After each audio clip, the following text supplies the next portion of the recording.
आज हम अपना नया लेसन शुरू करेंगे और नया लेसन शुरू करने से पहले मैं आई एम रियली सॉरी कि मैं इससे पहले वीडियोस जो बना रहा था वो मैंने बीच में बंद कर दी। बट आई ट्राई एंड अब इसको मैं कंटिन्यू करने की कोशिश करूंगा। हम लोग जो हैं इससे पहले प्रेजेंट सिंपल और पास्ट सिंपल कंप्लीट कर चुके हैं। अब हम शुरू करेंगे फ्यूचर सिंपल। आइए तो फ्यूचर सिंपल स्टार्ट करते हैं। हम फ्यूचर सिंपल टेंस बनाते कैसे हैं, how to make a simple future sentence. We use first form of the verb to make simple future। यानी जैसे प्रेजेंट सिंपल में वर्ब की फर्स्ट फॉर्म यूज होती थी, फ्यूचर सिंपल में भी वर्ब की फर्स्ट फॉर्म ही यूज होती है। तो इसको हम डिफरेंशिएट कैसे करेंगे कि ये प्रेजेंट सिंपल है या फ्यूचर सिंपल है। वी नीड अ मॉडल और अ हेल्पिंग वर्ब। मॉडल का मतलब मॉडल ऑक्सिलरी वर्ब और helping verb will to refer to the future. Will के अलावा शैल भी यूज होता है फ्यूचर बताने के लिए, लेकिन विल इज मोर कॉमन और हम अभी विल ही डिस्कस करेंगे। We will not get into shall और other things. Like simple present and simple past, simple future is also divided into two types of verbs, stative verbs and doing verbs।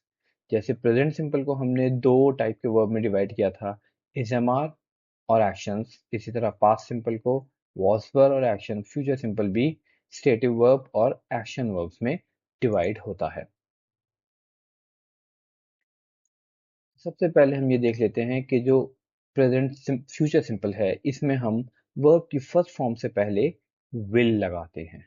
यानी ये है वो difference जिसके बारे में हम बात कर रहे थे। अभी हमने थोड़ी देर पहले इसके बारे में जिक्र भी किया कि वर्ब की फर्स्ट फॉर्म अगर डायरेक्ट सब्जेक्ट के बाद आ रही है दैट इज प्रेजेंट सिंपल, और अगर उससे पहले विल लग जाए वर्ब की फर्स्ट फॉर्म से पहले तो it becomes future simple. Future simple में जो स्टेटिव वर्ब है यानी कि बी, वो प्रेजेंट में इज एम आर और पास्ट में वॉज वर्ब बनाता, लेकिन फ्यूचर में वो एज बी ही यूज होता है। सिर्फ बी हम इस्तेमाल करते हैं, subject he she I we singular plural कोई भी हो। और उसके बाद आते हैं action verbs. So action verbs as it is first form में do have make take buy कोई भी वर्ब हो।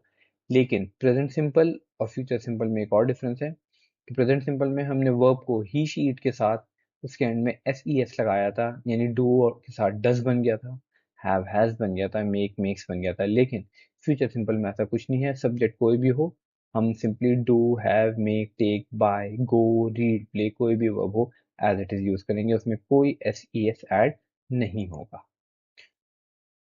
आइए आगे चलते हैं। अब सिंपल फ्यूचर टेंस में use of stative verb B, कि बी जब यूज करते हैं तो एक्चुअली मीनिंग क्या होती है ये मैं आपको पहले क्लियर कर देता हूँ।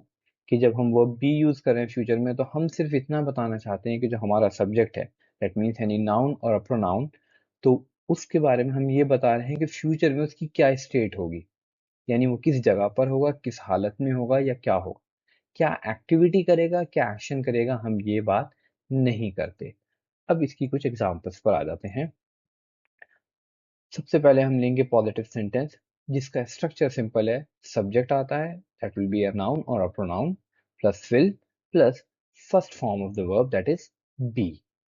उसके बाद इसकी कुछ एग्जांपल्स कुछ सेंटेंसेस ले लेते हैं, like he will be at home tomorrow evening, कल शाम को वो घर पर होगा। यानी इसमें ये नहीं बता रहे हैं कि कोई काम करेगा, सिर्फ उसकी फ्यूचर स्टेट बता रहे हैं कि वो फ्यूचर में कहाँ पे होगा, घर पे होगा। I will be busy this Sunday, इस संडे को मैं बिजी हूँगा। Everyone will be present in the meeting, सब लोग मीटिंग में मौजूद होंगे। चिल्ड्रन विल बी अलर्ट, बच्चे अलर्ट होंगे, चौकन्ने रहेंगे, तैयार रहेंगे। Books will be available next week, books अगले हफ्ते अवेलेबल होंगी। The situation will be in control soon, situation जल्द ही काबू में आ जाएगी या होगी। आइए अब चलते हैं आगे। Simple future use of doing verbs go come have learn etc, यानी एक्शन वर्ब जब आते हैं तो क्या होता है। इसमें एक और रूल मैं आपको ऐड कर दूं कि जब हम एक्शन वर्ब यूज करेंगे तो इसमें हम बी वर्ब नहीं यूज करेंगे, यानी या तो एक्शन वर्ब्स आ सकते हैं या बी आ सकता है, दोनों वर्ब एक साथ नहीं आ सकते। इसका स्ट्रक्चर पॉजिटिव सेंटेंस का subject plus will plus first form of the verb. अब जो ये फर्स्ट फॉर्म है ये बी की जगह कोई भी एक्शन वर्ब होगी, like read, sit, eat, have etcetera. कुछ एग्जांपल्स देख लेते हैं, जैसे कि he will arrive tomorrow evening, वो कल शाम पहुंचेगा।